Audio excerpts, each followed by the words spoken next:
ಸ್ನೇಹಿತರೆ ನಮಸ್ಕಾರ. ಎಲ್ಲರಿಗೂ ಕಮಲಾ ಕ್ರಿಯೇಷನ್ ಯೂಟ್ಯೂಬ್ ಚಾನಲ್ಗೆ ಸ್ವಾಗತ. ಈಗ ನಿಮ್ಮ ಜೊತೆಗೆ ಒಂದು ವಿಡಿಯೋ ತೊಗೊಂಬಂದಿದ್ದೀನಿ ನಾನು. ಬನ್ನಿ ನೋಡ್ಕೊಂಬರೋಣ. ಬದನೆಕಾಯಿ ಎಣ್ಗಾಯಿ ಅಕ್ಕಿ ರೊಟ್ಟಿ ಜೊತೆಗೆ ಬಂದಿದ್ದೀನಿ ನಾನು. ಈಗ ಅಕ್ಕಿ ರೊಟ್ಟಿ ಬದನೆಕಾಯಿ ಎಣ್ಗಾಯಿ ಮಾಡೋ ವಿಧಾನ ಹೆಂಗೆ ಅಂತ ನೋಡ್ಕೊಂಬರೋಣ. ಬನ್ನಿ ಏನೇನು ಸಾಮಾನು ಬೇಕು ಅಂತ ತೋರಿಸ್ಕೊಡ್ತೀನಿ. ಈಗ ನೋಡಿ, ಹಿತ್ತಲಲ್ಲಿ ತಾಜಾ ತೆಂಗಿನಕಾಯಿ ಬದನೆಕಾಯಿ ಕುಯ್ಕೊಂಡಿದ್ದೀನಿ. ಆರ್ಗ್ಯಾನಿಕ್ ಬದನೆಕಾಯಿ, ಕೆಮಿಕಲ್ ಗೊಬ್ಬರ ಹಾಕಿಲ್ಲ, ಏನಿಲ್ಲ, ಎಲ್ಲ ತುಂಬ ಚೆನ್ನಾಗಿವೆ. ಈಗ ಬದನೆಕಾಯಿ ತೊಳೆದು ಇಟ್ಕೊಂಡಿದ್ದೀನಿ. ಈಗ ಬದನೆಕಾಯಿಗೆ ಏನೇನು ಸಾಮಾನು ಬೇಕು ತೋರಿಸ್ತೀನಿ ಬನ್ನಿ. ನೋಡಿ, ಖಾರದ ಪುಡಿ, ಗರಂ ಮಸಾಲ, ಧನಿಯಾ ಪುಡಿ, ಅರಿಶಿಣದ ಪುಡಿ, ಕಡಲೆಕಾಯಿ ಬೀಜ, ಹುಚ್ಚೆಳ್ಳು, ಬಿಳಿ ಎಳ್ಳು, ಬೆಲ್ಲ, ಕರಿಬೇವಿನ ಸೊಪ್ಪು, ಉಪ್ಪು ರುಚಿಗೆ ತಕ್ಕಷ್ಟು, ಶುಂಠಿ ಬೆಳ್ಳುಳ್ಳಿ ಪೇಸ್ಟು, ಕೊತ್ತಂಬರಿ ಸೊಪ್ಪು, ಕೊಬ್ಬರಿ, ಸಾಸಿವೆ, ಜೀರಿಗೆ, ಮೆಂತ್ಯ, ಈರುಳ್ಳಿ, ಹುಣಸೆಹಣ್ಣು, ಒಗ್ಗರಣೆಗೆ ಮೆಣಸಿನ್ಕಾಯಿ, ಅದು ಹುಣಸೆಹಣ್ಣು ಕಲಸಿಟ್ಕೊಂಡಿದ್ದೀನಿ. ಈಗ ಹೆಚ್ಕೊತಾ ಇದ್ದೀನಿ. ಎಲ್ಲ ಹೆಚ್ಕೊಂಡು ನೀರಿಗೆ ಹಾಕ್ಕೊಳ್ಳೋಣ, ಕಪ್ಪಾಗಬಾರ್ದು ಅಂತ ಹೆಚ್ಚಿಬಿಟ್ಟು. ನೋಡಿ ಎಷ್ಟು ಎಳೆ ಬದನೆಕಾಯಿ ಎಷ್ಟು ಫ್ರೆಶ್ ಆಗಿವೆ ಅಂತ. ಈಗ ಹೋಳು ಮಾಡಿ ಹಾಕ್ತಾಯಿದ್ದೀನಿ ನಾನು, ಉಂಡೆ ಹಾಕ್ತಾಯಿಲ್ಲ, ಪೀಸ್ ಮಾಡಿ ಹಾಕಿ ಎಣ್ಗಾಯಿ ಮಾಡ್ತಾಯಿದ್ದೀನಿ. ಎಲ್ಲ ಪೀಸ್ ಮಾಡ್ಕೊತೀನಿ ದಪ್ಪ ದಪ್ಪಾಗಿ. ಎಲ್ಲ ಹಾಗೆ ಇಟ್ಕೊಂಡ್ರೆ ಕಪ್ಪಾಗ್ಬಿಡ್ತವೆ. ನೀರಿಗೆ ಹಾಕೋಬೇಕು ಕಟ್ ಮಾಡಿದ ತಕ್ಷಣ. ಮತ್ತು ಇನ್ನೊಂದು ಕಟ್ ಮಾಡ್ತಾಯಿದ್ದೀನಿ. ನೋಡಿ ಎಷ್ಟು ಚೆನ್ನಾಗಿವೆ ಅಂತ. ಎಲ್ಲ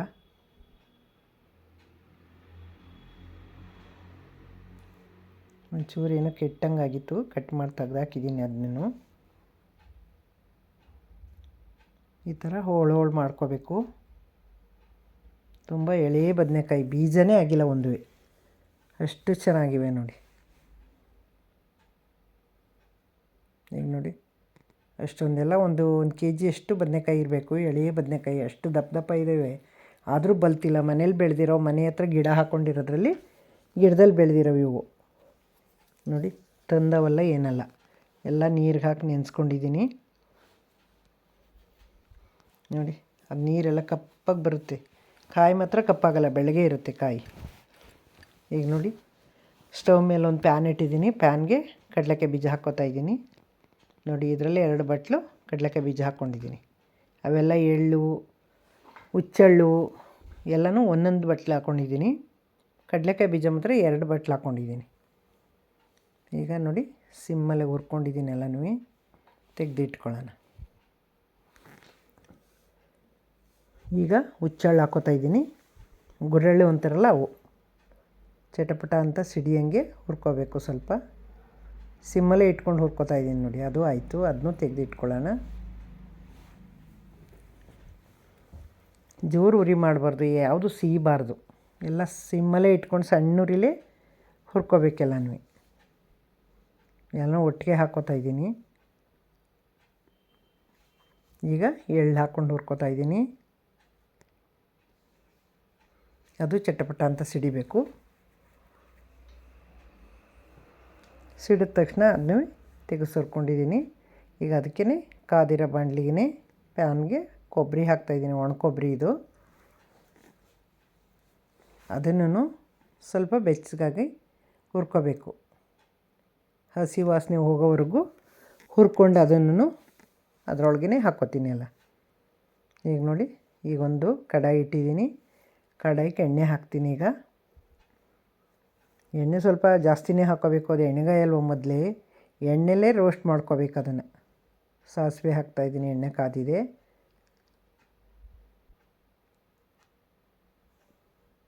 ಈಗ ಜೀರಿಗೆ ಹಾಕ್ಕೋತಾ ಇದ್ದೀನಿ. ಈಗ ಈರುಳ್ಳಿ ಹಾಕ್ತಾಯಿದ್ದೀನಿ. ಜೀರಿಗೆ, ಸಾಸಿವೆ ಎಲ್ಲ ಸಿಡ್ದಾಯಿತು. ಈಗ ನೋಡಿ, ಒಣಮೆಣ್ಸಿನ್ಕಾಯಿ ಕಟ್ ಮಾಡಿ ಹಾಕ್ತಾಯಿದ್ದೀನಿ ಒಗ್ಗರಣೆಗೆ.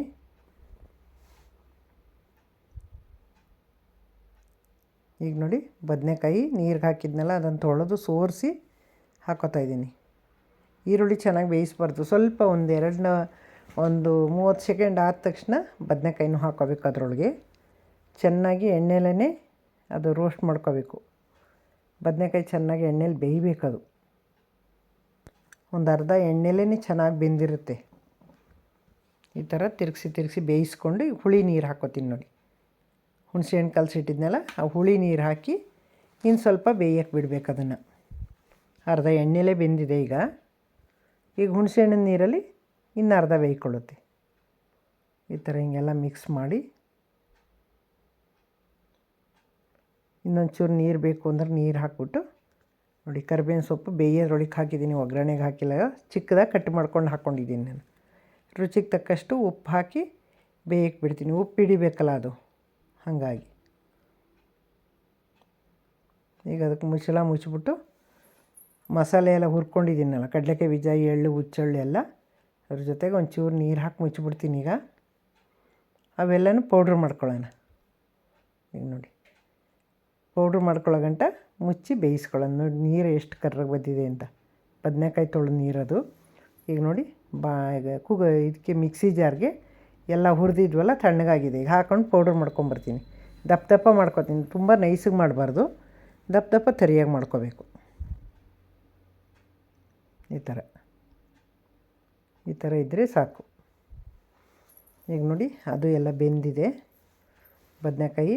ಅದು ಎಳೆಯ ಬದನೆಕಾಯಿ ಅಲ್ವಾ, ಎಷ್ಟೊತ್ತು ಬೇಯೋಕ್ಕೆ, ಸೊಪ್ಪು ಬೆಂದಂಗೆ ಬೆಂದೋಗುತ್ತದು. ಈಗ ನೋಡಿ ಖಾರದ ಪುಡಿ ಹಾಕ್ಕೋತಾ ಇದ್ದೀನಿ, ಒಂದೊಂದೇ ಪೌಡ್ರುಗಳೆಲ್ಲನೂ ಹಾಕ್ಕೋತೀನಿ ಅದರೊಳಗೆ.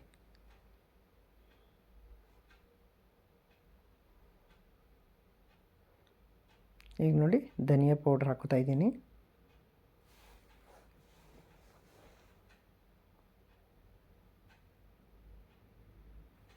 ಗರಂ ಮಸಾಲೆ ಪೌಡ್ರ್ ಹಾಕ್ಕೋತಾ ಇದ್ದೀನಿ,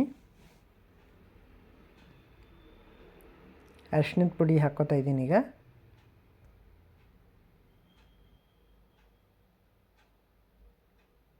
ಶುಂಠಿ ಬೆಳ್ಳುಳ್ಳಿ ಪೇಸ್ಟು 1 ಸ್ಪೂನ್ ಹಾಕ್ಕೊಂಡಿದ್ದೀನಿ. ಎಲ್ಲ ಹಾಕ್ಕೊಂಡು ಚೆನ್ನಾಗಿ ಮಿಕ್ಸ್ ಮಾಡಬೇಕು. ಮಿಕ್ಸ್ ಕೊಟ್ಟು ನೋಡಿ ಬೆಲ್ಲ ಹಾಕ್ತಾಯಿದ್ದೀನಿ. ಸ್ವಲ್ಪ ಈಗ ಉಪ್ಪು ಖಾರ ಎಲ್ಲ ಹಿಡಿಯೋವರೆಗೆ ಬೇಯಿಸ್ಕೊಂಡ್ರೆ ಸಾಕು. ನೀರು ಬೇಕು ಅಂದರೆ ಇನ್ನೂ ಸ್ವಲ್ಪ ನೀರು ಹಾಕೋಬೋದು, ತುಂಬ ಗಟ್ಟಿಯಾಗಿದೆ. ಇನ್ನೊಂದು ಸ್ವಲ್ಪ ಅದು ಪೌಡ್ರನ್ನೂ ಹಾಕಿದ್ರೆ ಇನ್ನೂ ಗಟ್ಟಿಯಾಗಿ ಹೋಗುತ್ತೆ. ಪೌಡ್ರ್ ಹಾಕಿದ್ಮೇಲೆ ಮಿಕ್ಸಿ ತೊಳೆದು ಇನ್ನೂ ಸ್ವಲ್ಪ ನೀರು ಹಾಕೋಬೇಕು.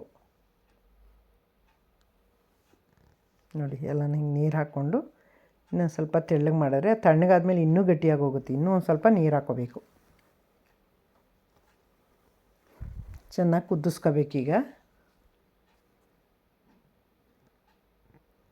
ಕುದಿಸ್ಕೊಂಡು ಚೆನ್ನಾಗಿ ಮಿಕ್ಸ್ ಮಾಡಬೇಕು. ಹಿಂಗೆ ಬೇಯ್ತಾ ಇರುತ್ತೆ, ಅದು ಮಿಕ್ಸ್ ಮಾಡ್ಕೋಬೇಕು ನಾವು. ಈ ಥರ ನೋಡಿ. ಇನ್ನೊಂದು ಟೇಸ್ಟ್ಗೆ ಇನ್ನೊಂಚೂರು ಉಪ್ಪು ಹಾಕ್ತಾಯಿದ್ದೀನಿ. ಕಾಯಿಗೆ ಹಾಕಿದ್ದೀನಿ, ಲಾಸ್ಟಲ್ಲಿ ಟೇಸ್ಟ್ ನೋಡ್ಕೊಂಡು ಹಾಕೋಬೇಕು ನಾವು.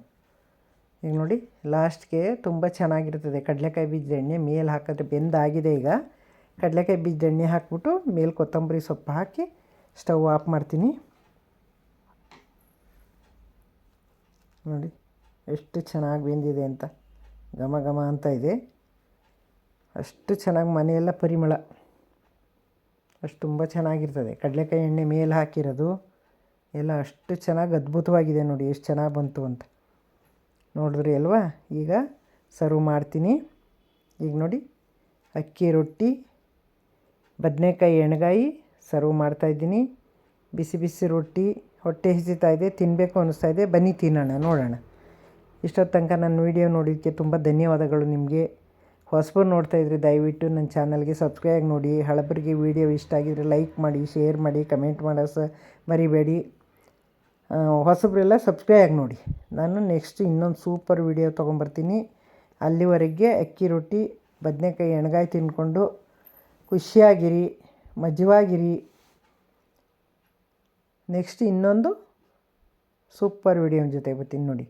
ರೊಟ್ಟಿ, ಬದನೆಕಾಯಿ ಎಣ್ಗಾಯಿ, ಹಸಿ ಬೆಣ್ಣೆ, ಈರುಳ್ಳಿ ನಂಚ್ಕೊಳ್ಳೋಕ್ಕೆ ಎಲ್ಲ ಎಷ್ಟು ತುಂಬ ಟೇಸ್ಟಿಯಾಗಿದೆ ಅಂದರೆ ಅಷ್ಟು ಅದ್ಭುತವಾಗಿ ಚೆನ್ನಾಗಿದೆ ನೋಡಿ. ನೋಡಿ ಕ್ಯಾರೆಟು,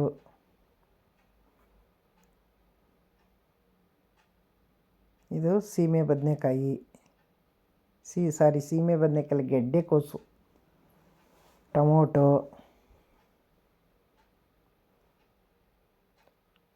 ಬೀನೀಸು, ಹಸಿ ಬೀನೀಸು, ಹಸಿ ತರಕಾರಿ ರೊಟ್ಟಿಗೆ ಮೇಲೆ ನಂಚ್ಕೊಂಡು ತಿಂದರೆ ಚೆನ್ನಾಗಿರ್ತದೆ. ಇದು ಅಕ್ಕಿ ರೊಟ್ಟಿಗಿಂತ ಜೋಳದ ರೊಟ್ಟಿಗೆ ಇನ್ನೂ ಸೂಪರಾಗಿರೋದು. Thank you.